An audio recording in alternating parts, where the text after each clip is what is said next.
না, স্বাভাবিকভাবেই আমাদের শুরু থেকে যেই প্রক্রিয়ার মধ্য দিয়ে আসন সমঝোতা হয়েছে, এখন ইসলামী আন্দোলন যদি আমাদের সাথে যেহেতু আসছে না, কাজে সেই আসনগুলো আবার আমাদের মধ্যে পরস্পর আলোচনার মাধ্যমেই যেই আসনে যেই দলের প্রার্থীকে সবচেয়ে শক্তিশালী মনে করা হবে, সম্ভাবনাময়, তাকেই সেখান থেকে আমরা আমাদের নির্বাচনে ঐক্যের একক প্রার্থীদের পক্ষ থেকে বলা হয়েছে যে আসন কেন্দ্রিক তাদের কোনো সমস্যা না, তাদের মূলত আত্মসম্মানে লেগেছে। এবং ওই দিন প্রেস ব্রিফিংয়ে এটাও বলেছে যে মামুনুল হক সহ অন্যান্য ইসলামী দল যারা আছে তাদেরকেও জামাতের ব্যাপারে ভাবতে বলা হয়েছে। আপনারা কি আসলে কি রাইট ট্র্যাকে আছেন কিনা? আমরা আমাদের জায়গা থেকে মনে করছি যে আমরা এখন রাইট ট্র্যাকেই আছি।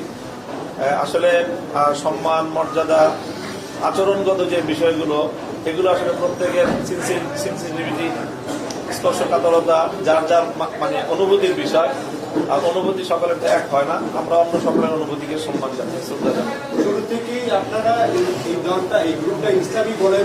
জুলাইকে কেন্দ্র করে ইসলামী এবং দেশপ্রেমী এই দুটো শব্দই আমাদের প্রথম থেকেই ছিল। ইসলামী এবং দেশপ্রেমিক শক্তির একটা ঐক্য, এবং সেইভাবেই কিন্তু আমাদের এই জুলাই সনদ বাস্তবায়নের যে আন্দোলনটা শুরু হয়েছিল, সেই আন্দোলনের সূচনাই ছিল 7টা দলের মাধ্যমে, এবং সেই 7 দলের মধ্যে এনসিপি ছিল, গণ অধিকার পরিষদ ছিল, এবি পার্টি ছিল, আর আমরা 4টা ইসলামী দল ছিলাম।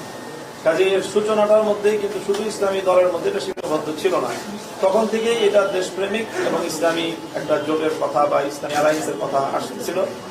কাজে আমি মনে করি যে সেই জায়গা থেকে আমাদের যে পথ চলা সেটা বিন্দুমাত্র কোনো ভিন্নতা আসে।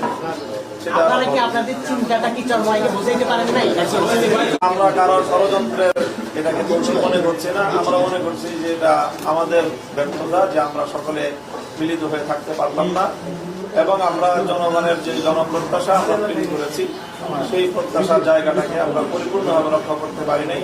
আমাদের কোনো ভুল ত্রুটির কারণে এটা হয়েছে। আমরা সেই ভুল ত্রুটির দায় বা নিজেরাই স্বীকার করছি, অন্য কাউকে দায় দিচ্ছি।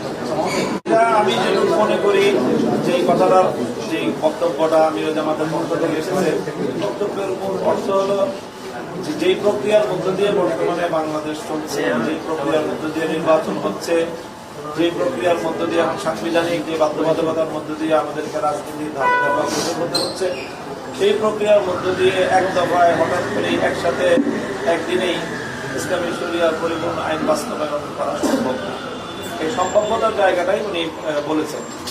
আমি মনে করি এতটুকু। কাজেই কোনো কথার মধ্যে এখানে মানে কন্ট্রাডিকশন আমি দেখছি না।